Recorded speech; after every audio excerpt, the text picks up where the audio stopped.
at Midnight in the Garden of Good and Evil Where do you in live, brother? Savannah, Savannah. Georgia. Okay, nice. So yeah, a lot of ghost stuff. And I live very close to Catholic cemetery. It's nice to walk around. Mm. Yeah, I just asked him about if he knew Dr. Longo, Oh, Narco Longo. I thought the audio cut out again. Are you good? Yeah, we're good. Okay. Yeah, I would just ask him about Dr. Narco Longo because that area, the Have Florida, you Georgia guys have you area. guys talked? No, I don't think so. One thing they got around here, they got burial mounds, Native American burial mounds, and they're these giant just hills Mm. that are apparently grave sites that they only know that because they dug into so many of them. And the story goes the Smithsonian Museum sort of showed up in the 19th century and started collecting dinosaur bones all over America. But what they're now being accused of doing is destroying these burial mounds everywhere they found them, as wide as far and wide as they could find them.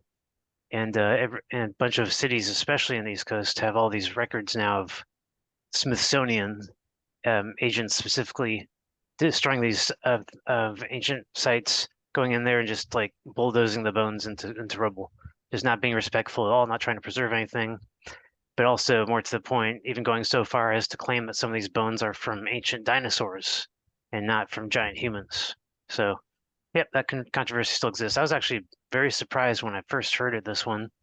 I never thought of Native Americans as giants, but when it comes to these mounds, it's sort of unmistakable. Some of them, they're already it's already well known that there's 9 foot, 10 foot people found in those burial sites, but I'm sure it goes far beyond that, 12 foot, 15 foot, much larger than that. We had in this country, we had the so-called tall tales, right? And tall originally just meant the size, and now tall literally means fake or fairy tale, tall. But we have no reason to really doubt, these stories of you know, what's his name in the Blue Ox and all that stuff. They've been exaggerated, but the point is, like Johnny Appleseed and all these stories are about Paul giants in Bunyan? America. Paul Bunyan, thank you. They're not really so far tall tales. They're just very difficult to believe, just like the Mormon Bible is very difficult to believe with all the giants in that story. So, yep, East Coast, very interesting, sort of cryptic history that even the people here sort of are barely aware of. But most of the people here are aware of the history starting from 1492, when the Spanish sort of discovered America. That's what the Spanish like to say, tell their own people for a long time. And in reality, there was these colonies here in America by a Russian empire that existed before, and they were on the East Coast and they were all over California and the West Coast up to Oregon in Canada. That's why you see those neoclassic architecture in those regions. And uh, and the Protestants were fleeing that empire back then. And only because they were fleeing that empire to come here in 1492 did they just pretend like nobody had already found America. And it's sort of that deception that allows them to claim that they found America. So yeah, if you guys want, we can just jump into the modern human history timeline. Yeah, no Yeah. doubt. Let me Yeah, share. maybe you want to do like just like a 60-second quick review, like right before you go, just Oh yeah, for totally. So yeah, last time we talked about ancient history, the Golden Age, Dark Age, all the cataclysmic ages when human affairs weren't really recorded, and they simply recorded what they saw in the sky and the cataclysms that were recorded by meteorologists, people that studied the motion of the planets throughout antiquity. So all of that was necessary back in the day because um, essentially in Saturnian cosmology, all of the ancient myths of civilization are explained by electromagnetic interactions of planets during origin times of our solar system organizing itself, and um, and the planets were remembered as gods, but they're actually just planets. They had very weird behavior and personalities and all kinds of stuff like that. But these are just the personalities of physics itself, like heat and electromagnetism, fire, sulfur, all those kinds of things. They'll have very specific attributes to them. So ancient history um, basically ends in the 11th century. It goes through all these major events, which in like the Bible are recorded as creation day events. but they didn't last one day. They lasted thousands of years. The Golden Age lasted over 800 years. The Dark Ages lasted over 1,000 years and continued into a much more modern, calmer age, periodically influenced by falling rocks from the sky that only finally came to close at 700 or 670 BC. That's when the calendar stopped changing, and all of the in the length of the year finally set in the length that we know today, which is 365 and a quarter.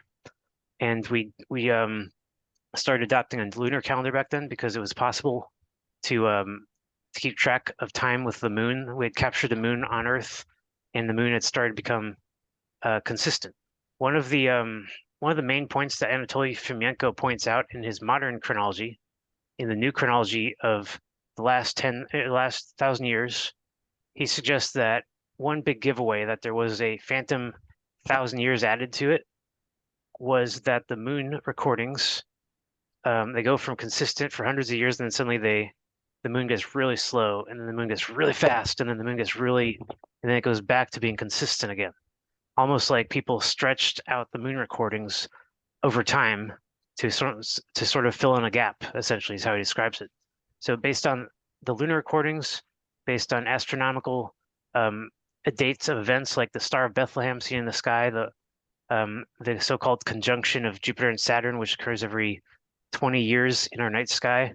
These kinds of events recorded in history brought him to the conclusion that the last 1,000 years are the only record of modern history. Before that, there was no record of any kinds that we're allowed to have and share. It's all been confiscated by the church, and the church has very specific ideas of what all that ancient cataclysm meant. It was all, to the church, from their perspective, it was all God's will, creation events, war between heaven and hell, and every time humans die, it's because we caused it on ourselves. We're sins and caused it. So the church did not tell us about this cataclysm, did not want us sifting through the facts, didn't even want us to know the specific dates, because the dates are very significant. Like I said, 1492 BCE, that's not a date that really happened in that moment in time for 1,492 years from a hypothetical zero event. No, that's just the date that they chose when they're creating their calendar. I know this is kind of hard to follow, but when they decided to arbitrarily put the year zero on the calendar somewhere, they were adding years not only in modern times, but also in ancient times. They're just putting the year zero anywhere they want and adding BC as well as AD. So besides that point, they chose the year 1492 to be the date of the Exodus, when they lost all control over earthly affairs. The deep state had this pyramidal empire, ancient Babylonian empire, or Egyptian empire, which one? And basically ruled the world and told people, to respect their version of religion, monotheism, and to respect the 10 Commandments and circumcise and allow them control over currency, food, you name it. So what happened in modern times, in the 11th century, there was a big conflict over religion that occurred in Istanbul. Istanbul was Jerusalem. It was a center of world's religious affairs. I got into this a little bit last time. The city of Jerusalem in Istanbul was modeled with 6 gates and 3 walls, just like they believed Jerusalem looked like in heaven. The reason why, and I was born and raised Jewish, so believe me, a lot of this is difficult to accept if you're born and raised Jewish, because we're told that the Jewish temple, Jerusalem temple, was always in Palestine. It was destroyed once and then destroyed again later in 70 AD by Nebuchadnezzar in the Roman Empire. But according to the Russians, according to Fomenko and many other people that just looked at the history, they said, well, we know where these locations were. Istanbul today, the ruins of Jerusalem still stand, and you can still see the gates and the size of the blocks. And it only matters because in the early version of the Bible, the Bible actually, the Old Testament depicts Jerusalem as having 6 gates and 3 walls, very specific, which it doesn't have today. And there's nothing in Palestine that shows ruins like that. It's a much smaller city in Palestine, and it shows a mosque in the center. The mosque has always been there, and when when the Jews lost their temple twice, they then had to go through a Protestant redaction of their Jewish religion. This is the only reason I'm saying that they got any of this wrong, because for the longest time, monotheists and Jews knew exactly where Jerusalem was. They knew where the center of religion was. It was in Russia. And you got this place called Moscow, right? And there's a giant mosque in Moscow, right? Huge mosques style buildings throughout the Yeah, Kremlin. I've never made that connection. That's wild. Right, yeah. And their symbols are the crescent, the cross and crescent over and over. These days, you don't find much cross and crescent symbols. And we're told these days that Christianity and Islam are mostly at odds with each other, and that's because it's true. It's been like that for about 300 years. Turkey and Russia have been just raging this religious war that long, and horrible events like the Armenian genocide, which involved crucifixion in the 20th century, basically instilled the divisions for generations to come. So it's not natural at all. The Christians, Muslims, and Jews used to be one religion in Russia. They knew that Jerusalem was Russia. Moscow was also Mecca. It was also Egypt. It was the place where all religion came from. And only because of those Protestants who insisted on relocating all locations of the Russian Empire, inventing this Roman Empire out of nowhere to account for the fact that there was an empire, and essentially in modern times in World War II, forcing the remaining Jews of Russia to basically convert into Protestant or Spanish-style Judaism. Sephardi-style Judaism is actually a term for it in the Holocaust event. So I'm getting ahead a little bit, but that's a very significant event because in the Holocaust, you saw the old-style Jew, the Russian-style Jew, the one that Hitler raged about in Mein Kampf, the one that he believed was in charge of religion in the world, and they had to come up with a counter to their religion, all that stuff they talked about. He meant Russia. And of course, Germans attacked Russia and they failed. It was all about destroying this old empire. So back into the past, let's talk about how we got here. So 12th century, that's when Christianity was really born, according to Fomenko, according to the new chronology, which he came up with in the 90s. A very cohesive, comprehensive, and causality-based version of human history, all of it, the whole planet. You know, in history class, they don't teach planet history. They teach this country and then this country separately, and they act like things like the War of 1812 in Europe had nothing to do with the War of 1812 here in America. That was occurring at the exact same time. They're acting like that wasn't, one war. They constantly do this to us. So the Russian history, all history is connected, has to be. A very, quantum sort of species. What affects one side of the species affects the other side of the planet, absolutely. So 12th century, what happened in Istanbul, they're trying to convert people into monotheism, promising them everything. They said they're going to only get into heaven, and if you're not educated in our church, you're going to go to hell. Most of the people didn't agree with any of this, but it was a slow and go process. They tried to get people into it, and at the same time, they're trying to kill off the giants. Mary, for a lot of reasons. There's evidence that she was a giant, hairy human, and so was Jesus, and that they were actually being targeted by this Istanbul, Jerusalem monotheistic religion, them and all the giants in the region. And that census went as far as Crimea, where Jesus's mother Mary, who I believe her name is Catherine, essentially got stuck in Crimea. She was pregnant and couldn't continue to travel and escape over to the Tatarian eastern Rus Horde location. Here's a map. So you got Crimea over here. It's hard to see, but there's the Black Sea, and Crimea is near the Black Sea. And over here, you got this place called Katayo, which was named after Kataya, the other name for the Eastern name for Jesus' mom before it was redacted by Protestants. And she couldn't make it to their homeland. She got caught in Crimea. The people of Crimea, the regular-sized humans, they took pity on her, and more importantly, the soldiers approaching from Jerusalem also decided not to kill this giant woman and the baby that they had born in the stable. Now, why was she born in the stable? Because she couldn't fit in the hotel. She's giant. That part of the story adds up. So what they did, instead of killing this one giant, the church decided to indoctrinate him into monotheism. His name was Christ, Andronicus Christ, only because he was the only giant at the time to be baptized. And Christ means anointed one. It literally means to be baptized. It means all kinds of other things too. It's another name for the Son, but without getting too far into that definition, the early version of Christ simply meant anointed by water, baptism or oil.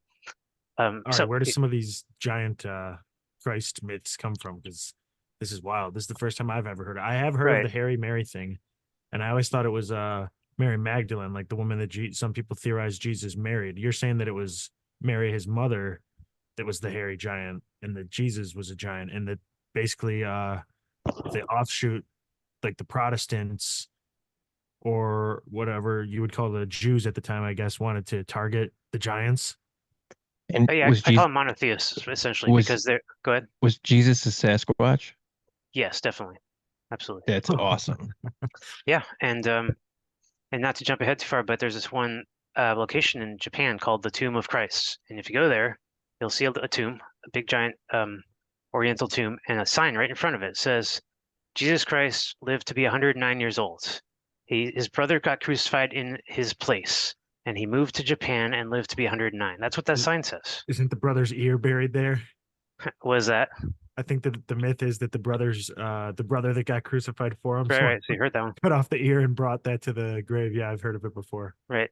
So there's so many theories out there in those locations about this guy, and way out here in the West, us Protestant style or Catholic style people don't really hear all of the variations. Another variation is the swoon theory. Swoon theory for the crucifixion, very popular in the 19th century.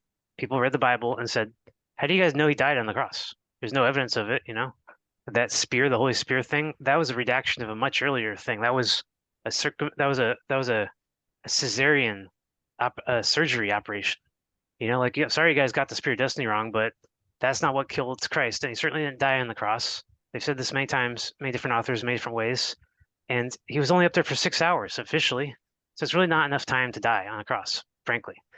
Um, the story goes that he was indoctrinated into Judaism, right?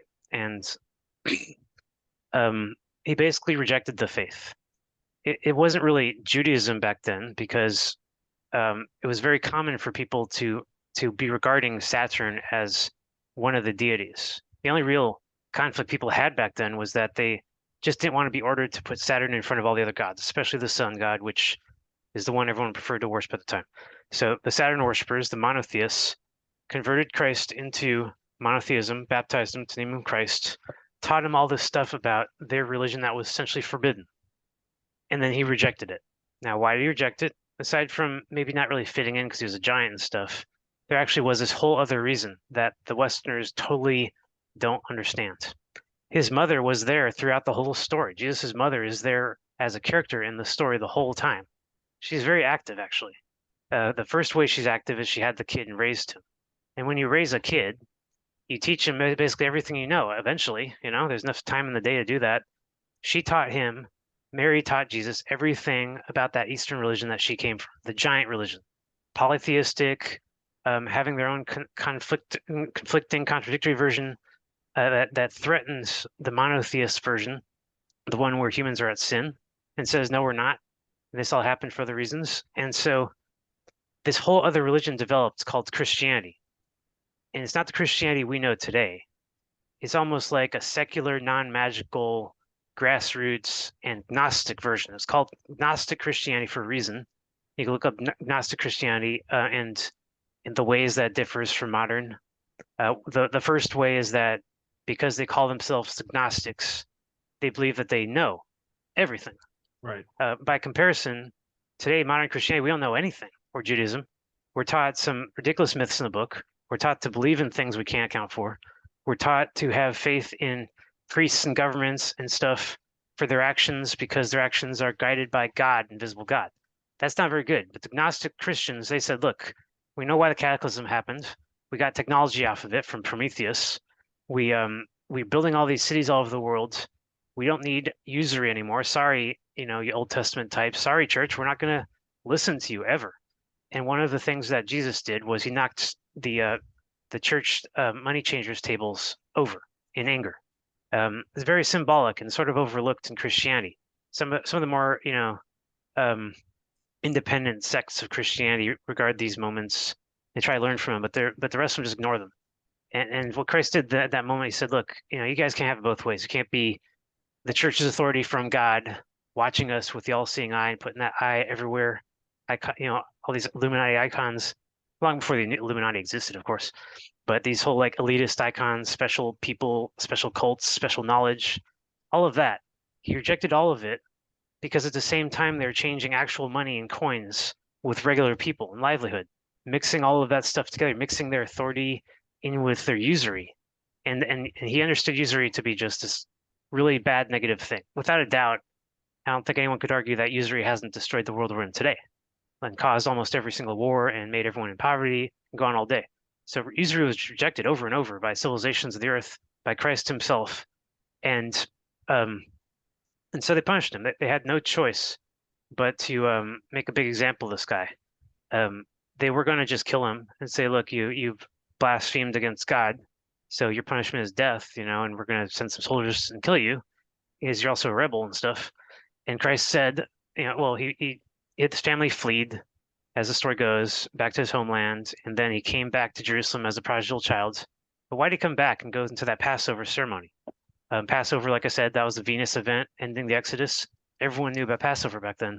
It wasn't a Jewish holiday or anything like that. It was well known. It was, in fact, all of Africa still remembers that holiday in secular terms. They did so until the 19th century anyway. So Christ basically said, look, I don't want you guys to start a war over me. I don't want you to start sending soldiers into my hometown and just, trying to end this on military terms because I know you guys can. And he's not saying all this on his own. He has the wisdom of all these other people, giants, humans. He had entire congregations. They all talked all day long about what to do, about politics, modern day events, religion, abundance, all of it. And he basically said, I'm going to come back. I'm going to accept my punishment. Don't kill me. And he came back to Jerusalem. They arrested him right away. And people later said he was betrayed by Judas, but he knew what he was doing. Knew he was coming into the place he was going to get arrested. Nobody betrayed him. The whole Judas thing came soon after as a result of all of this. The crucifixion itself, like I said, was something he was willing to do. He brought the cross with him, carried it with him. They actually forced another guy to do it. And he didn't die on the cross. He was just put up there. Later on, his family took him down. There's a lot of paintings and literature about how his family took him down from the cross and brought him to the cave where he allegedly died. But in realistic terms, his family was the only one that could take him down from that cross. None of the smaller humans would even dare get close to him. They were just happy that somebody put the giant up on the cross to prove a point. What's the point? Well, they put on top of the cross, they put KNVI, right? Or INVI, sorry. So you can see right here, INRI. Sorry, I'm so out of it. I means Yehuda, N means Nazareth, Yehuda of Nazareth, and then R means Rex, and I means Yeshua, the Jews, the Yeshuim, yeah. So it means Jesus Christ, King of the Jews. That's why they crucified him, because he claimed to be this thing, King of the Jews, not Son of God. That doesn't appear anywhere in this story, anywhere, period. But they were afraid that he was starting a rebellion of the Jews, because even their own internal people deep within the doctrination, within the church, were starting to follow him and preach what he was saying. It was very dangerous. So putting him on the cross, they want to prove this giant human shouldn't be worshipped like a god. God should be worshipped like God, and the giant human is fallible because he was convinced to accept his own responsibility for a sin, put himself on the cross, essentially, allowed himself to be crucified, and then received his punishment.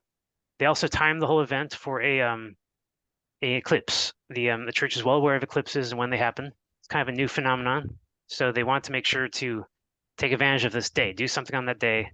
They invited him back for crucifixion, essentially, to occur not shortly after Passover, which they knew would happen. And as the sun went dark, people sort of they started saying out loud, if he really thinks he's, the Son of God or whatever, let God save him from the cross. But instead, the moon passes and he's still on the cross. So this was just a big symbolic event in an early period in religion history where people are trying to convince each other not to worship giants and that the God really exists, even though they can't really prove it. He gets removed from the cross, and this is a sort of related. The Extraordinary Black Book of England has a picture of giants being killed right there on the top. England has a real problem with giants. Throughout their literature, they hate giants. Lord of the Rings is anti-giant, so is The Hobbit. A bunch of their modern literature too. They have all these castles in England. No one knows what they're for because they're not useful in human warfare at all. These castles were all created to eliminate giants, just like the Jerusalem castle. And as these giants have been targeted in the last 1,000 years or so, they've been targeted by religious people who are afraid that giants will start political revolutions, religious, technological revolutions, you name it. They were just the bane of the church and had to go. So the real story with Christ was that he didn't die. He was put in the cave to recover. It's the only place he could go. There's no houses big enough for him, and there's no human structures that would take him anymore because he's been rejected from society. So he just spends 2.5 days in the cave and then leaves. In the New Testament, nobody sees him leave the cave. Nobody except for one Roman soldier, which means that it's very sketchy to suggest that that was the moment Jesus rose into heaven. He didn't rise into heaven because some Roman soldier said so. This myth came entirely from this other concept of what heaven was back then. What happens is Christ leaves Jerusalem, leaves Istanbul, Turkey, and goes to Tartaria, to Eastern Asia, Northeastern Asia. And all these people go with him, and they sort of found a kingdom around him, slowly at first, but they say, look, what happened to you in Istanbul is bullshit, and you shouldn't feel sinful and shameful, and you didn't, shame yourself in front of God or anything like that. They did this to you, and you said the right thing, actually. His followers trying to convince Christ, after he allegedly died, that his preaching made a lot of sense to them, and they didn't want to lose this religion. So they create an entire Christian empire, one that lasts all the way till today. Like I said, Moscow is still standing there. Most of their structures and buildings have been destroyed in warfare, but this Russian Empire lives on in maps and lots, like I said, endless literature that has survived. The maps are mostly interesting to me because in 2015 and 14, I think, when Russia took Crimea back, nobody knew why, and nobody understood why Crimea was so significant to the Russians. The 95% of the people in that location just devoted to do it. The Westerners said that it was a rigged vote and blamed Russia for being, like USSR authoritarian. But in reality, Crimea is a very important place to Russians. To this day, they believe that's the death place, the resting place of Mother Mary. So you can see that's something really important. And also the birthplace of Christ, the real birthplace. So now you can kind of see why we're having this war raging even till today. World War III is all about this location. And Ukraine is constantly pretending. Good. Yeah. No, right what you were saying though, but I was gonna say is the affiliation of Genghis Khan with Jesus Christ going across this whole area as a red-haired pillager type of giant figure. Does that connect here? Yes, it does actually. Not exactly the same person, but very close. So let me tell you who the people are. Christ is considered the same person, according to Fomenko, as Alexander the Great and Julius Caesar. And here's why. When this Russian Empire started spreading all over the earth, essentially, and forming Alexandrias or cities that were in the same likeness, the Westerners didn't know what to make of these events, so they redacted them and misunderstood them.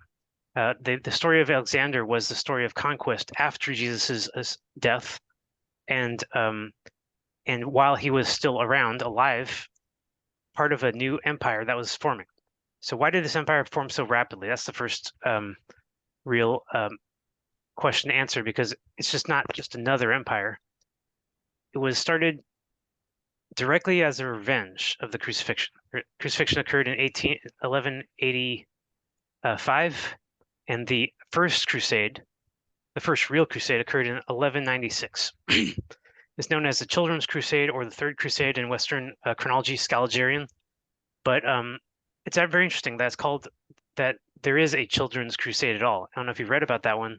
It's when a bunch of children marched across Europe and got captured because they believed in previous crusade values. What's more realistic than that ridiculous story is that the first crusade involved the first infantry on Earth. What's infantry? It's a weird word, isn't it? Because it's like babies, except soldiers. So who Yeah, are you're these right. baby soldiers? The baby soldiers are human giants, the very first soldiers that the Earth has ever seen. And why are they called infants? Well, because when they're 20 and 30 years old, out of their 300-year lifespan, they're absolutely still in their infancy. The humans used that word back then to regard giant baby-like humans. And it was these giant baby-like humans, many of the fat and puffy faces and look very Asian and stuff, very strong, very scary. They were convinced to do this revenge crusade. And it's very easy to see why. They were the younger giants. They were full of energy, ideological. They weren't around long enough to know about the scary things in life. One of the scary things is that the humans are doing censuses and raids. They're just trying to wipe out giants and building castles. A lot of belligerent younger giants said, "So what? We'll knock those castles down." Jesus himself said that he wouldn't destroy the entire temple in 3 days and rebuild it in 3 days. I mean, why would Jesus talk like that unless he was a giant that could actually build temples that quickly? Um, so this revenge crusade happened with young giants, children's crusade, and what they did was they went, they formed an army and went to Istanbul and just attacked the tower, the gates of First Jerusalem. This story is remembered as the Trojan War as well as the Crusades. And Fomenko has made this claim: Trojan War, Crusades, same story, told by different civilizations at different times. One of the stories was pushed back into history, and the other one remains where it is allegedly today in the 11th century. So the reason the Trojan War is the same story, according to Fomenko, was he matched up significant points of the story in the timeline and icons as well. The big icon of the Trojan War was that it was fought over a woman. Again, a myth that makes no sense to us. It's encrypted again. We just don't understand what it means. But when he decrypted it, it means that they weren't fighting over a lady named Helen. They were fighting over a religion based on Helena, the woman goddess.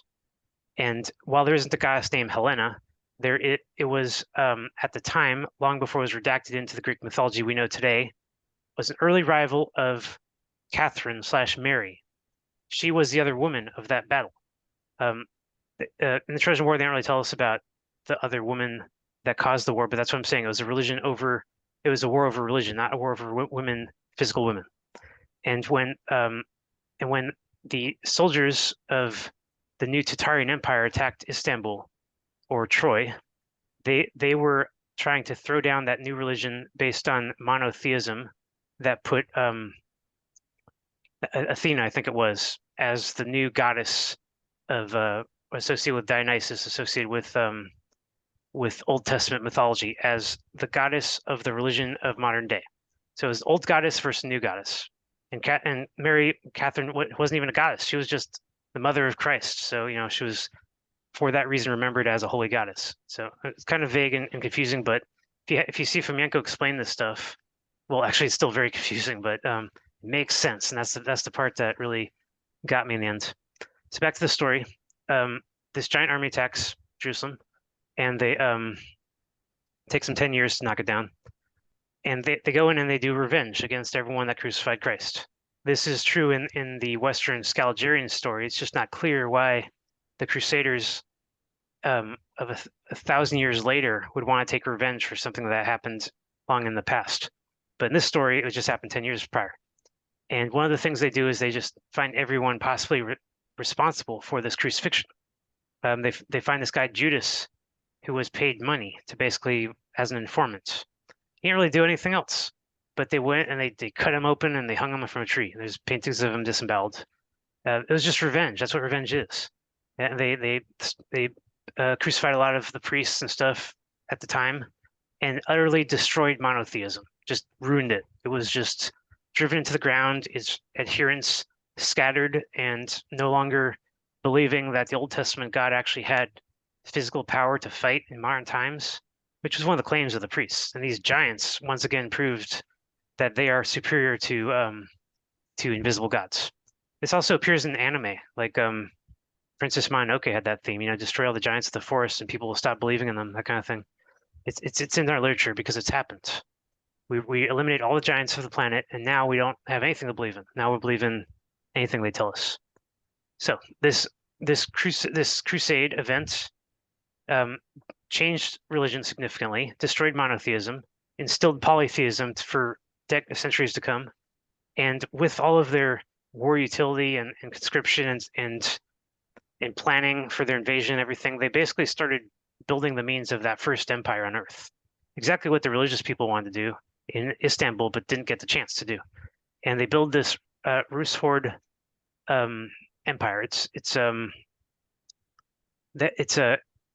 The furthest headquarters of the empire was in Moscow, and beyond Moscow and St. Petersburg area, the Western Europeans were not allowed to go into this empire. It's completely forbidden to them.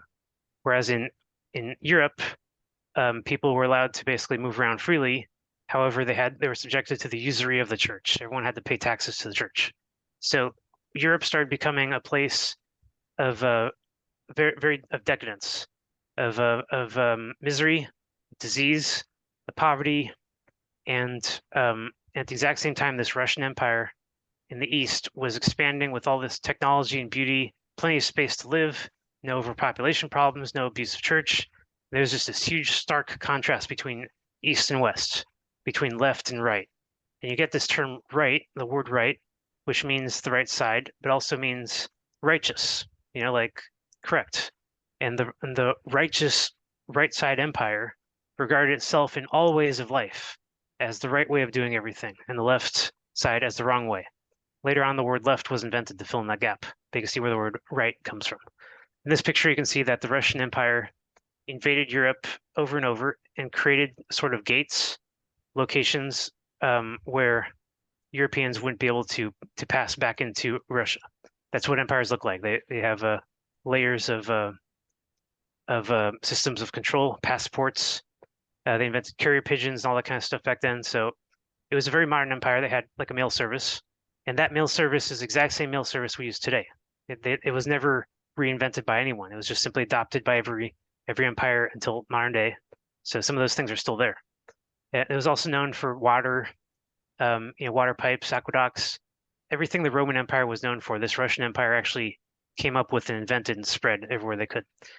So things were good for a while, and then you had this bad thing happen, this apocalypse invasion in the 14th century.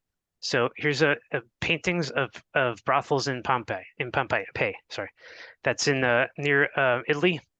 It's a city that was covered by a volcanic eruption at some point in the past. And as they're excavating these sites, they noticed that some of the giant concrete pillars have most peculiar shapes, phallic shapes actually, giant penises and stuff. They don't know what to make of Pompeii at all, except for that these must have been brothels. And if they were brothels, then maybe they played a role in essentially how European religious history went down. Let me get to that. Let me see where I'm in the timeline here. Okay, so the Russian Empire is forming itself. They create like the Olympics, the first Olympics in the 13th century. The idea of Olympics is pluralistic, go out and try to compete for fun rather than, compete in warfare. And you had a lot of giants back then. So you see how the Olympics would make a lot of sense to try to sort of test the mettle of different size humans all over the world. So 14th century, there's great expansion. It's known as the Mongol or Slavic Russian Horde Empire. Many of their characters, like you said, Genghis Khan, were just some of the czars that they had over time. Christ was the first czar. They formed the empire around him. And then he had a son that became the second czar, and another one, the third czar, at which point somebody poisoned that czar's son and wiped the Christ bloodline from European history entirely. So there was 3 kings of Russia that actually had Christ's bloodline, and the Westerners remember them as the 3 wise men. And they say that they inexplicably visited Christ at his grave. It's just They make up these stories that make no sense because they have to fit these characters in there somewhere. But the three wise men are actually the first three wise czars, sorry, of the Russian Empire. Wise because they chose to be totally different from the church. No usury, banning usury, and just spreading plurality in technology. So things go bad in the 15th century. The Ottoman conquest of Europe. That's where Ottoman, which is the name of the czar at that point, Atman, it wasn't of the Christ bloodline. It was being manipulated by the church at that point because the church never disappeared and they had to sort of respect its existence. They still had all this literature in the past. And they're just hoping that the church wasn't up to anything nefarious. But after a while, Russians realized that they couldn't trust their church. And much of their bloody history of the last 500 years is mostly religious genocides happening back and forth between the monotheists and the polytheists in that region, almost still raging till today.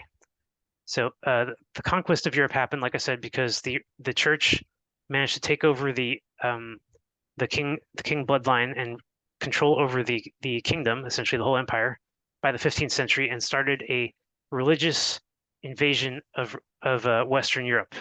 What they used was a technique called revelation of the method. It's a very strong, powerful psyop technique. It's been around forever, and it's the kind of thing that even children can come up with in the schoolyard. It's really not very complicated, but most people don't understand it and how powerful it is. Revelation of the method provides us with predictive programming in any way possible, and just tells us what's going to happen in the future, predicts events that we're going to see. And then when those events finally happen, we're all sort of flush and ready for them. We've either thrown down our opposition to it and self-identified as somebody they need to remove as an obstacle, or we've just prepared ourselves for it. That's what revelation of the method is. And in the 14th century, the church sent letters to all of the regional churches in Europe and Asia and said, look, you guys have sinned in Europe. You did these brothels, you had sex on the street, you God has punished you with venereal disease. And we have never seen venereal disease before, and it's spreading throughout the empire in the 15th century. We're going to do something about it. They form a religious crusade, another one. There's many crusades throughout history, but this one, the one that happened in the 15th century, was formed specifically to eradicate disease. And when they invaded the Europeans, under this plan, the revelation method, they told everyone that there's going to be a coming apocalypse. Let me just skip ahead to that part here. Yeah, the Bible used to be in Cyrillic, and it was translated into Latin, and that's sort of one of the ways that the church gained control over Russian religion. Most people didn't know Latin, even until modern day. Most people were not educated in even Latin-based Romance languages. They just simply knew Vulgar. So when they translated the Bible into Latin, they encrypted the whole Bible, changed a lot of it, and removed it from the public's eyes. No one could see it anymore. That's the Gutenberg Bible. And of course, this was done in England under the Protestants. And of course, they were protesting that Russian Empire when they were doing this. So what they did was they said, look, there's going to be an apocalypse coming because of the sinners, and it's going to happen essentially in 1492, and that date that they chose. They chose it because they want to reverse, they meaning the church, the deep state, the monotheistic cult that has remained underground throughout antiquity, still trying to get some sort of grip on the human race or species.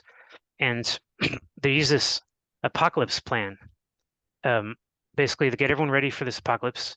And they say anyone that has like leprosy or some kind of disease is a sinner, and they have devils inside them, and they have to be purged by fire. So the invasion starts, and this huge cavalry appears in Europe and just invades it. This is probably the most frightening event that human species had encountered for hundreds of years, when life was actually pretty good on Earth, and then this thing happened, this apocalypse invasion. And you get these horsemen, just people in clad armor, scary horns and stuff. Some of them are pretty big, and the horses have armor and symbols on them, and they're always attacking at night. And this term nightmare is created. The night mare, the night horse, is the scariest thing that Europeans remember in their history. Those horses showed up and just started killing everyone and changed their life upside down, and they never knew normal life in Europe ever again. What these Russian soldiers did, what these crusaders did, was they smashed still good, right? Okay. They smashed opposition to their Russian Empire. Of course, the Russian Empire didn't just spread easily. They had a lot of conflict and a lot of resistance, but they smashed all remaining opposition to it and instilled Christianity throughout Europe and said, you guys are going to be worshiping our religion from now on.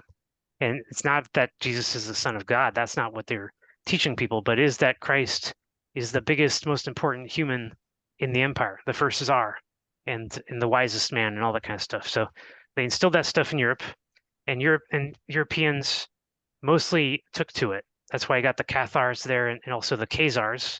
Both Cathars and Khazars get their name from Catherine or Katya from the Russian Empire, and they showed up in Europe.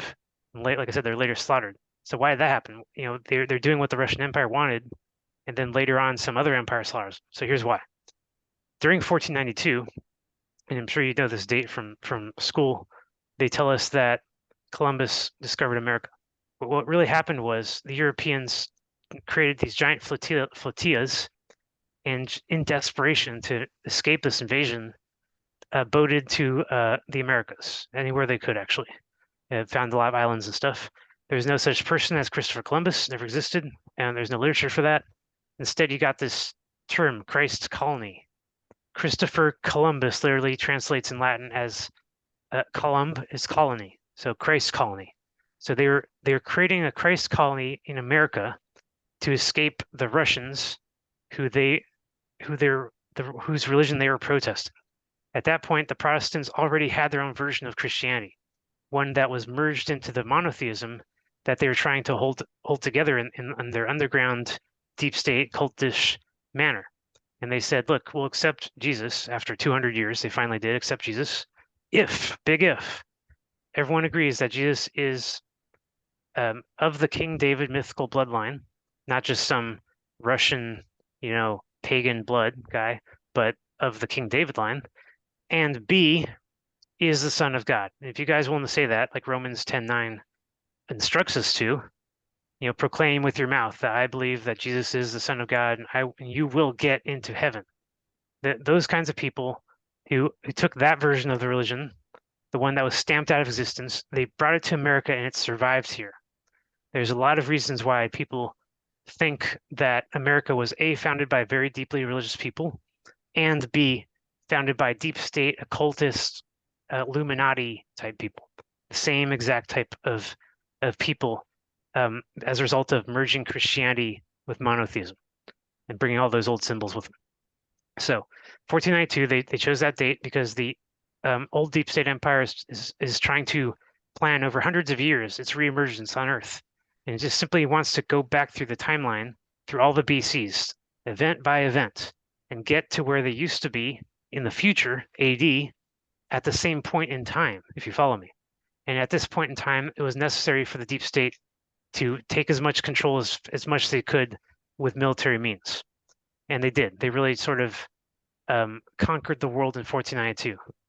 The Protestants, which were well under their control, went to America, and the Russian Empire, which had recently become under their control with the new Greek Eastern Orthodox Church that had recently started to accept Jesus as King David, bloodline, Son of God.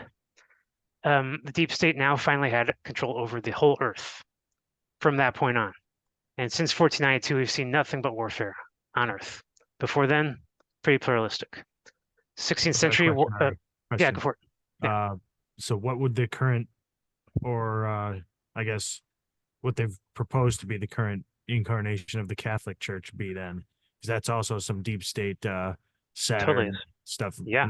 So if then there's the Protestants already had their, version, which is a little different than what we thought. What would the Catholic Church currently be then? If Right, they seceded from the Russian Empire as well, obviously. Exactly. Or was it just all made up? Well, it sort of was. We got to look at things in reverse. Protestantism came before Catholicism. I know it sounds weird, but Catholicism didn't come into existence from the Roman Empire. There was no Roman Empire. And when the Catholic Church to this day calls itself the Holy Roman Empire, they're hanging on to that myth of the Roman Empire. But you can look it up. There is no literature connection, no data or currency or spending records or anything between that Roman Empire in history and the current Holy Roman Empire. So right there, that huge gap of connection and proof is just a tiny piece of my evidence that the whole Catholic Church literally came out of nowhere in a catharsis event when these Europeans, the ones that had been conquered by the Russian Empire, were reconquered again by Protestantism. When they're conquered by Protestantism, they were not going to be redacted into Protestantism because Protestantism has no headquarters, no central authority. The deep state was always going to rely on one central location. They made that Rome, and they changed it from Russia, and they had to have a headquarters. The only reason why Catholicism exists is to subsume all of that Russian history into itself and then claim itself to be the headquarters of all Christianity on earth, which it did for the longest time. The Protestants, if you follow their actual history, after they complained in the 15th or 16th century, I think Luther complained about that Russian church allowing people to buy tickets into heaven and other things. The Protestants then went and copied everything that the Catholic Church was to a T, down to the baptism, belief in Trinity, all aspects of it, of denominational Protestant Christianity you will find in Catholicism. It's the exact same religion. I'm just trying to stress this point because people get really confused thinking that they're different religions, that one's protesting the other. If anything, they're both protesting this old pagan agnostic Christian religion, because that's what the wars show. Those are the ones that where people killed each other over religion, and that's the history that I rely on. So let's get into a little bit. The Inquisition was 16th century. That was the event that the Russian Empire tried to put an end to what they saw as an unrulable location, Europe.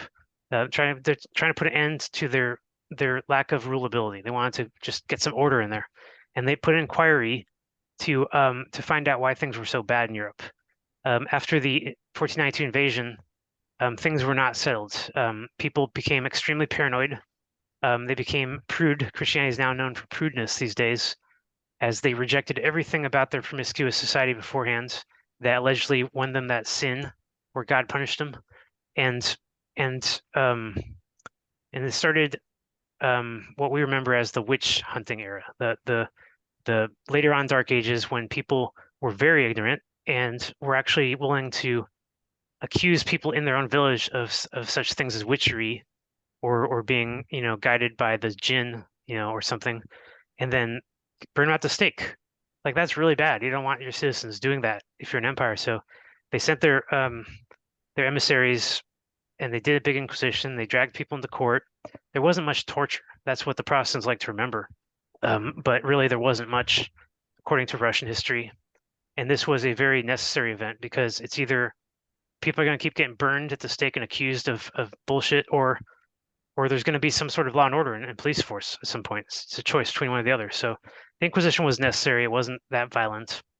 And the Reformation remembers it completely differently from what it was. The Reformation prefers to see it as an extremely violent event, and that these dark ages of the 16th century were basically, they're called dark because nobody knew the truth of any religion. They're only saying that because the Protestants themselves were not Gnostic. They were agnostic. They were willing to follow the religion without knowing anything about it.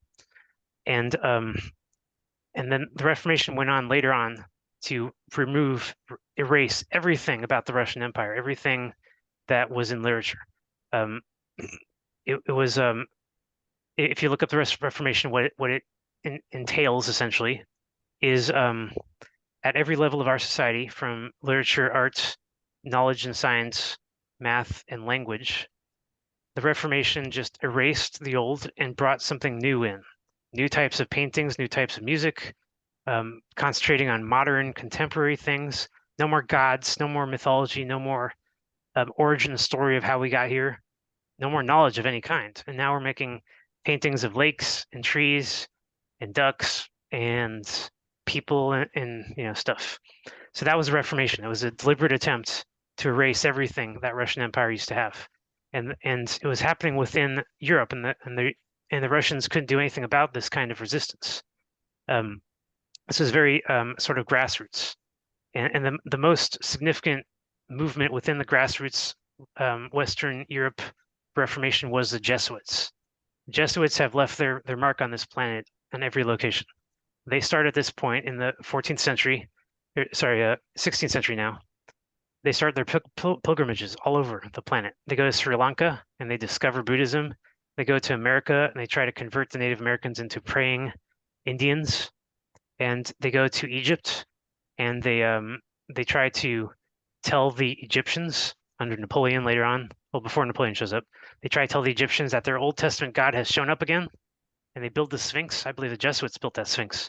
And the Egyptians had no choice. They said, well, looks like our old literature says that this Osiris character used to be our God, and the Jesuits are saying that the God is now back. We have to obey the Jesuits now, right?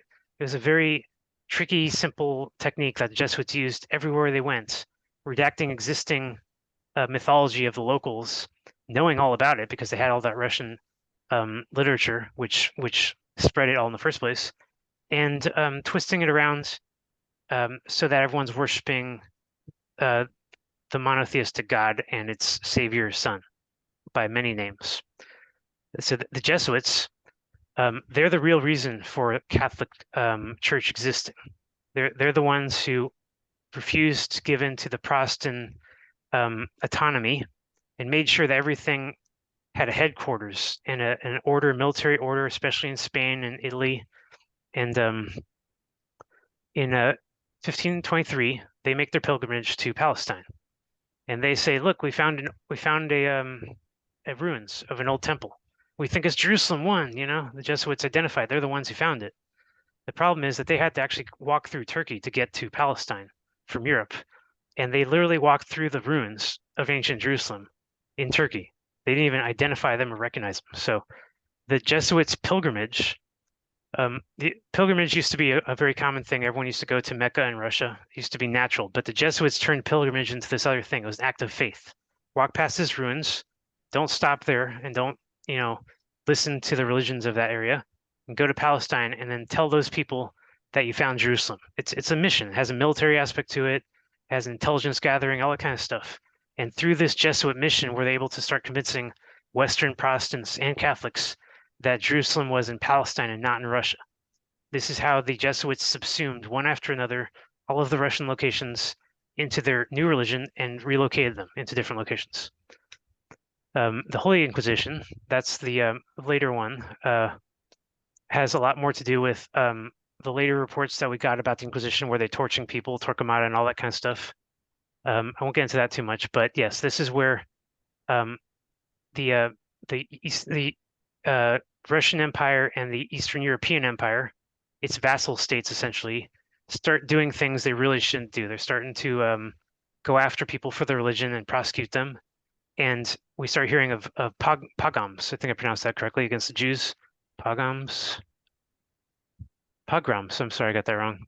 Okay, so pogroms against the Jews or anyone who was monotheistic at the time. Yeah, so Europe became very bloody. Like I said, the Jews were getting wiped out. The Catholic Christians were getting wiped out. And this one really got to me because in one piece of literature I was reading, this Languedoc knight, this Crusader knight, actually went to South France in order to kill the Cathars, and he basically said, "We cannot. We've been reared in their midst. We have relatives among them, and we see them living lives of perfection." It was very hard to wipe out the Cathars because they had all these high living standards that they got from that Russian Empire, and even the Crusaders ordered to kill them were sort of stalled by them and didn't want to do it. So that was the Cathar suppression. You can look that up. It's very very bloody, violent time, and it eliminated the remaining agnostic Christianity from Europe, from the world, really. And that was the last time we saw the original Christians anywhere. After that, it was just the Jesuit version of Catholicism. Later on, the Jesuits reached Africa. There's the Khazars, like I said, that Khazar rebellion, which a lot of people think the Khazars are where the Jews come from, because they don't really know otherwise, where those Eastern Jews mentioned in World War II came from, the Yiddish specifically. But the Khazar Empire was just one piece of the puzzle, one small piece of that Russian Horde Empire. And Khazar happens to be Ukraine today, modern day Ukraine, which, as I mentioned earlier, has Crimea in the center of it. So the Khazars, named after Catherine, we're in the location where Catherine/Mary, the mother of Christ, was buried. And the Khazars all believed in that religion until they were also wiped out. Then the Romanov dynasties appear, which in the 16th century, the Romanovs are that bloodline that was not of the Christ bloodline. They had intermarried a lot, sure, but the Romanovs were of Western European descent, and they had essentially infiltrated the Russian Empire.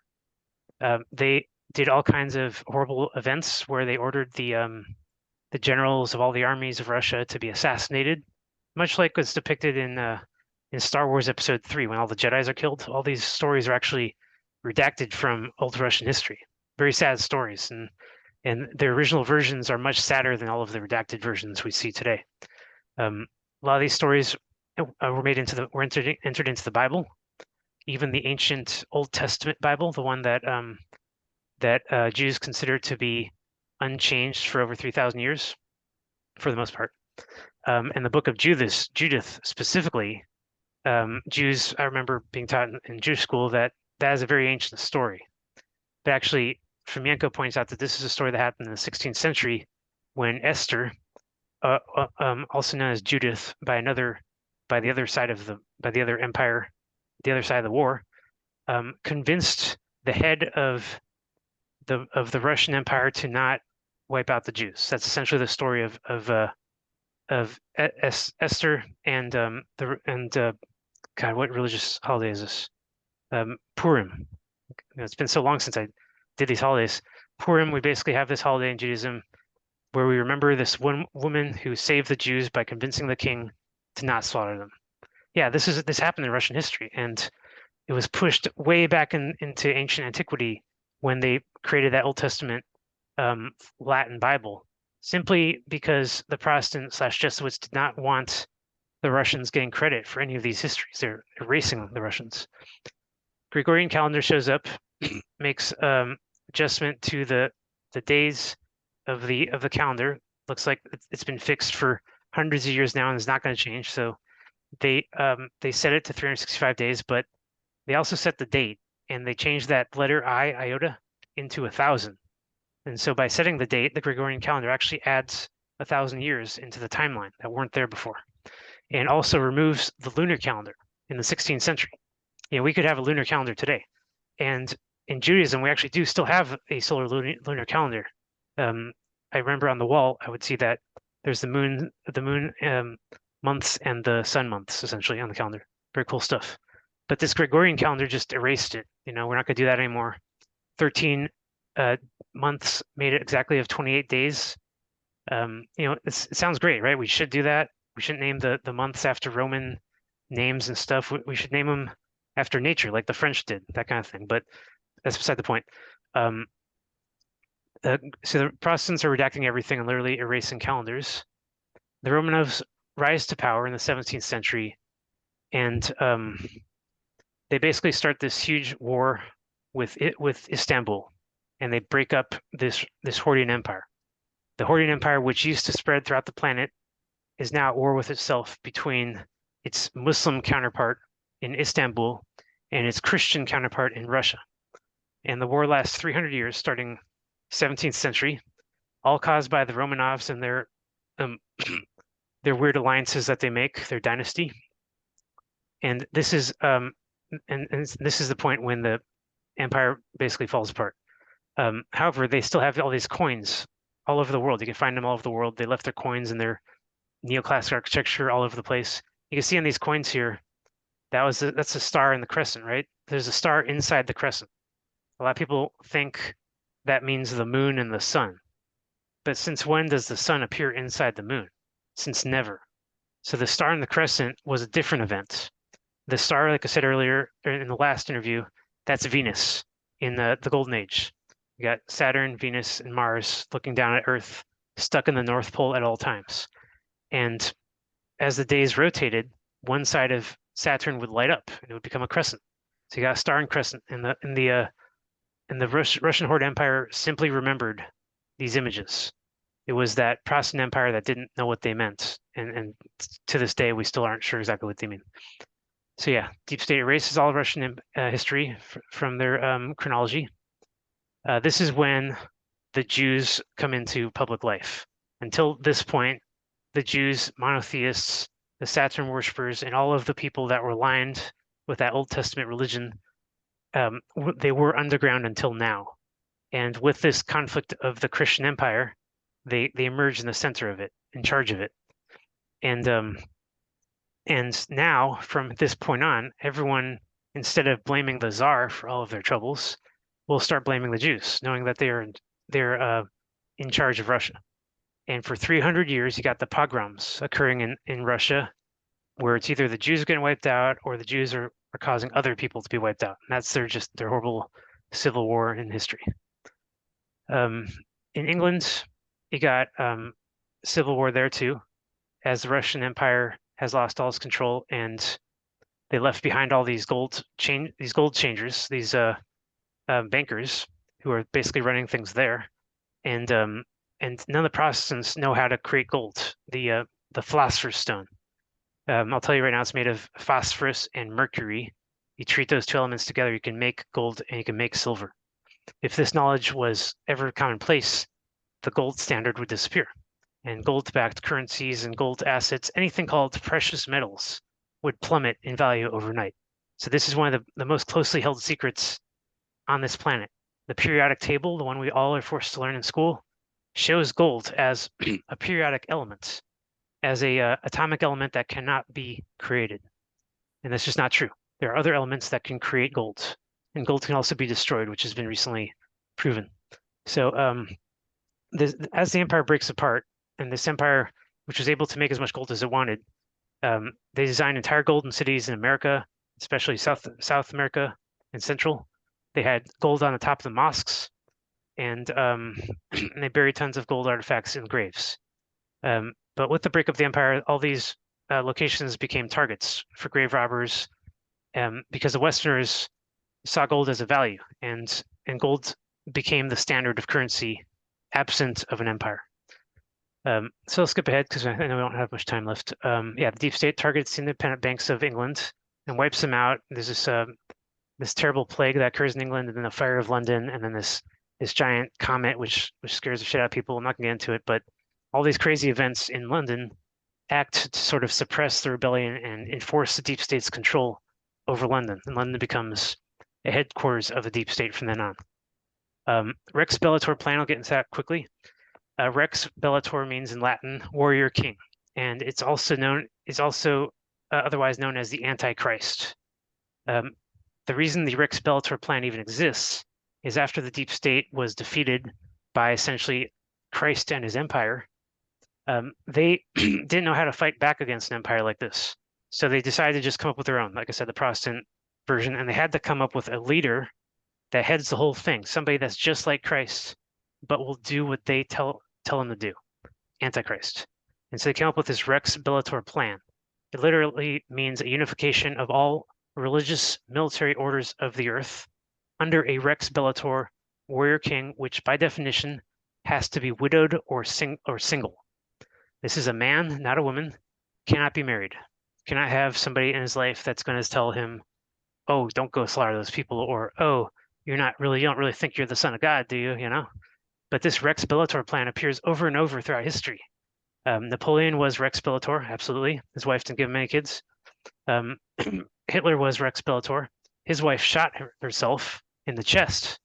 She didn't want to be married to him. Zelensky is a Rex Bellator because his wife isn't even Ukrainian. She's Jewish. She's an Israeli citizen.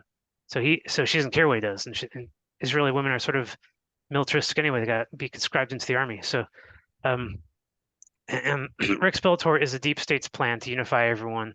Obama too. Barack Obama was Rex Bellator. If the rumors about him are true. And this was simply their Antichrist plan. They had to have a leader when they take over the world. They have to have somebody to blame for everything that happens. They can't just be blaming the Jews and stuff, and they can't reveal themselves as the deep state. They are deep because they're remaining hidden. They're trying to hide themselves. So they kind of do a controlled op and let a leader come to power and like basically feed them a false illusion that they are in power and kind of use them and mislead them. Right. Why else would Napoleon become the Holy Roman Empire? Sorry, the Holy the Holy Catholic Emperor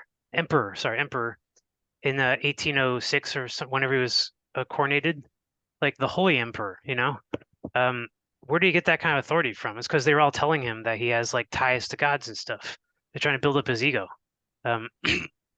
So yeah, this is just a simple trick that works on people. It's not.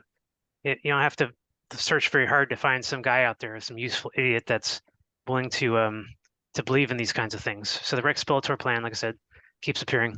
Second apocalypse, I'll get into really quickly. That was in the year 666, which, like I said, if you remove the I, then it was just 666. It wasn't the year 1666. And on this year, specifically on preceding this date of 666, there was a great comet which showed up in the sky. Who knows why? I've only speculated as to why. The timing is crazy. But then there's a great plague, 1665 of London. And then finally, 66 on September 6th, London burns to the ground. So since this date, and since the calendar was 666, all the Christians of Europe regard this number as a sign of the devil.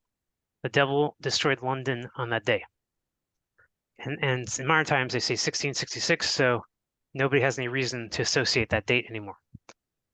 A bunch of other stuff happens. A lot of consolidation, like I said, of religious orders.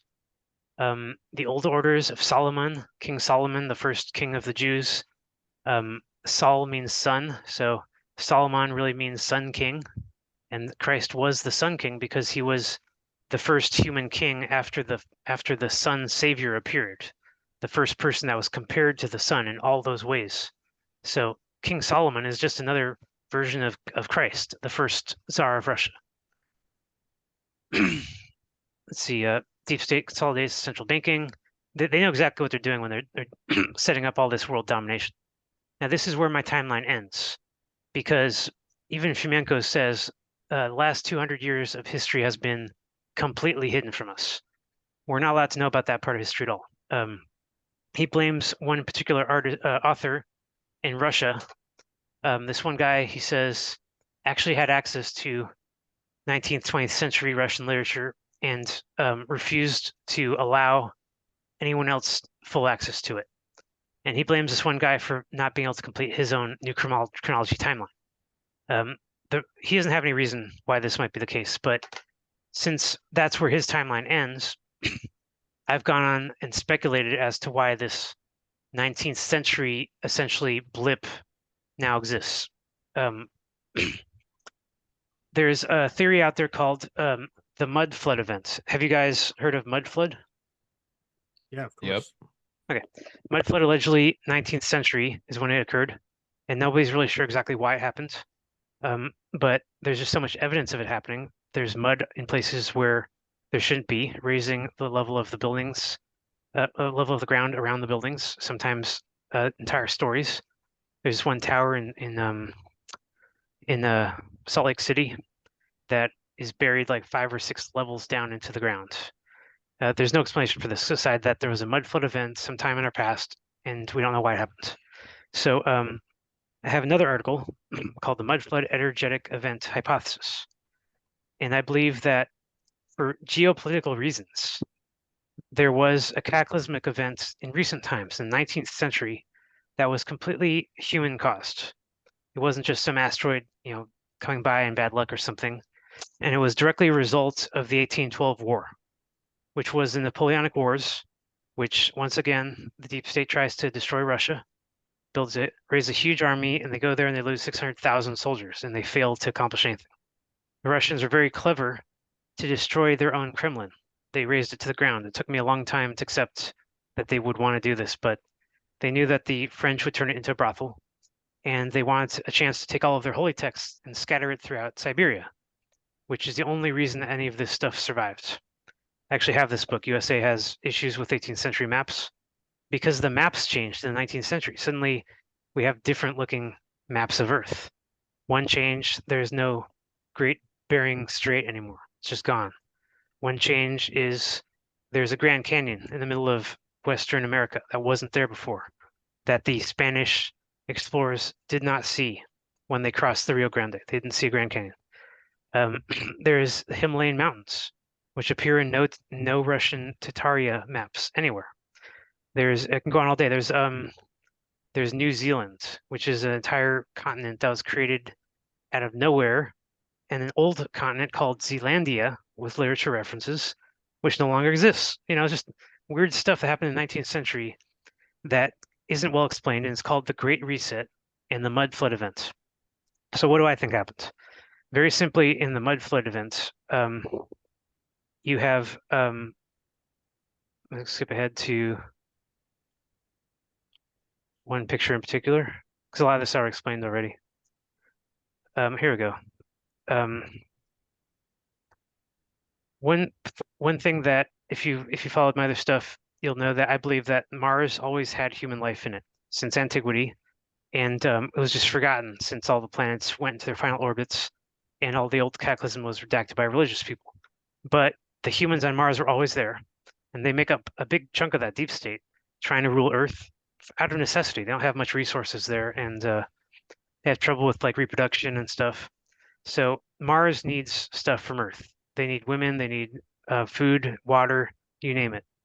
And they were getting that with their clandestine religious control over Earth, running all the churches, using telepaths to appear as saints in front of priests and say, I have a mission for you, or I have some knowledge or something to share. That kind of clandestine control made humans on Earth believe that the spirits and gods they were speaking to in churches was actually just God and angels, when actually these were just humans on Mars in churches up there, just doing telepathy, nothing more than telepathy, something that they actually are way better at than we are. So when this event essentially, when this reset happens, I can't find any other explanation except that Mars attacked us, that they never really had a reason to before, that they knew that they wouldn't be able to get away with it, that they knew that it would be devastating for themselves, that attacking us would also destroy all of their supplies that they're getting, and probably a good chunk of their surface, which is kind of hard to understand why that would be, because we believe in conventional warfare and hypothetical nuclear bombs.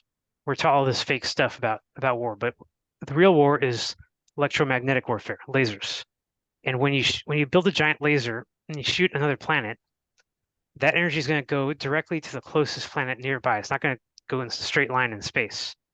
And it's going to hit that planet, charge up energy, and then there's going to be a reaction, energy flying back towards Mars and destroying its surface.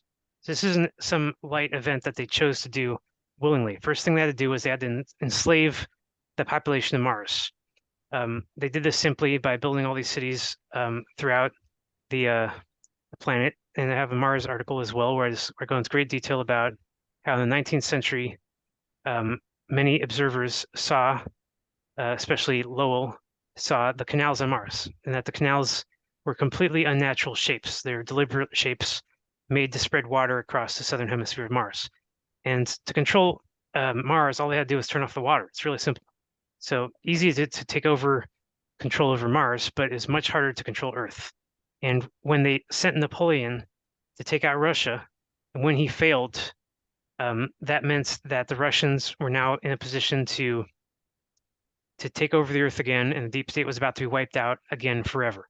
They had no choice but to do their last backup plan, to destroy all the locations on Earth where the Russian Empire existed and had strength, specifically Siberia. If you look at a map of today of Siberia, you'll see that it's mostly a wasteland. It has like big holes in the ground forming and giant fires flying out of them. And nobody knows what to make of this Siberian location. Extremely low temperatures and hot in some places. And below Siberia, there's the Tibetan Peninsula, a place that also never showed up in old maps and looks like just completely lightning scarred region of Earth, where this Tatarian Russian Empire once existed, and now it's just rock. And if I'm right, if the Martians hit us with a laser, as ridiculous as it sounds, they wouldn't have been able to get away with it. It would just be an event that's just so remembered. So instead of trying to hide that, they destroyed the Russian Empire. They destroyed Christianity. They destroyed all of the old locations of Mecca and Egypt and Palestine, you name it. So now that's settled. Now they have to solve this whole new problem they created. How do you hide the existence of aliens right here in our solar system? And starting from the 20th century, from my favorite book, War of the Worlds, written 1889, I believe. It was the first science fiction ever published. It's not really a science fiction, though. It's a real event. And the only reason why we even call it science fiction was because they told us. They said it's fiction. It's in the fiction category on every library on Earth. And if you believe it, they're going to start laughing at you. They're going to mock you. At first, this wasn't a big issue, but later on in the 60s, people were starting to, especially with the hippies and stuff, people are starting to look up old stuff a lot more and they're willing to believe in it. So the deep state acted again and they created a lot of cartoons mocking Martian life. One of the most obvious one was when Daffy Duck, who was not a very common or well-known character at all, didn't have much history in the late 50s. He has an episode where he goes to Mars and meets Marvin the Martian. It's like one of the first things that Daffy Duck ever does. And it's like, why the hell would they choose to do that? They, as a cartoon thing. I mean, it's misleading kids on so many levels, making them think they can just jump in a rocket and go into space anytime you want and all kinds of stuff. I certainly believed that when I was a kid. So they did this to set up this mocking thing, to sort of just mock anyone that gets ever close to this history. And at some point, they just go ahead and they just tell us the history. I remember one particular episode in The Simpsons where the aliens hid themselves as two politicians. I think it was like Al Gore and or Bob Dole and something. And then at the end of the movie episode, they zip themselves open. They say, "Ha, it's really us." And the people are like, "Oh no, what are we gonna do? Let's vote for a third party." And they're like, "Throw your vote away." Ha. They make a joke of it, right? But it's like they're making a point. When the aliens got control of the only leaders we have, they are absolutely in charge of us, and we have a illusion of choice between two puppets. It's not what we want. And then what do they do in that episode? They enslave the human race. They force everyone to build a giant laser and they aim it at another planet. I mean, this happened in The Simpsons in a Halloween episode. And I can't imagine that they're doing this for any other reason. I mean, it's hilarious and it's genius if it's purely comedy, but in the end, I can't imagine that they go through all this effort in all these shows unless they're doing it deliberately to predictively program all of us to basically react in exact certain way, specific way, when we finally hear these claims, exact kind of claims I'm here making about Martians and lasers. We've already heard all of this stuff. We've seen that stupid Mars Attacks movie, right? And they're destroyed with music and stuff. And it's just like a big joke now. So The Simpsons get a lot of things right. yeah, they have a lot of predictive programming in there. And they predict events like 9/11, which just should not have been within their power to do. So yeah, that's where I'm basically done. I'm still working on my timeline. I'm done with Fomenko. He doesn't know anything about the last 2 centuries, and I don't have anyone else yet. I haven't found like a good artist or author that can explain any of this mud flood stuff. It's completely hypothetical right now, and the people who do explain it tend to believe in what I call controlled opposition belief systems, like flat Earth or ancient aliens coming back to mine the Earth for resources and accidentally destroying cities and shit like that. It's very clever and interesting, but every single one of those authors believes in something like that. And I would prefer a theory that's more grounded in human history. It doesn't involve things like time travel and impotent aliens or Anunnaki gods who are also all powerful. Just anything So anything Fomenko that's a red did herring. not talk about the mud flood itself, did he? No. That's what he thought was the unknown 200 years. Yeah, Okay. I think if he basically got access to those documents, he might have suggested that the whole century needs to be looked at again. Like there's something weird about that century based on his documents, not even based on the stuff that we're talking about, like the orphan trains and the reset cities and all of that tremendous literature in the mud flood topic is so convincing. And yet Fomenko didn't use any of that hypothetical stuff. He just stuck to math and known accepted timelines. That's why I like him. Yeah, When did? Oh, sorry, bro. You go. no, I'm just saying I unfortunately got to get off in a second here. If you Yeah, guys yeah. continue, keep it going because this episode is killing it, but I got to train a client. So that's pretty Oh much. no, no, we're good. I was just gonna say about giants. So Yeah. yeah, maybe later on down the road we'll do a part 3. Thank you so Yeah, much, yeah. dude. I think we should do part 3. This is a good stopping point, actually. That's a great timeline. And honestly, you keep saying like, it's confusing. It is a little confusing, but Yeah. a lot of it lines up with other information that I've, come across, and it definitely is a vital like puzzle piece. You've done a great job Thank with you. I that. really appreciate that. A lot of it is deep. Like you gotta know your stuff to even really take it in. Yeah, you gotta sort of own it and just love it and just become it. You gotta become obsessed and absorbed, all of those things, you know? Oh yeah. And your website is Paradigm Threat. Yeah, paradigmthreat.net. That's Dot where net. you'll find my site, chat server, video server, all the stuff that I put up. Can't wait to take a Awesome. deeper look at it, and can't wait to talk Definitely. to you, man. You Yeah, bet. thank you Really so appreciate it, much. guys. I will see you guys next time. Bye. Bye. Bye.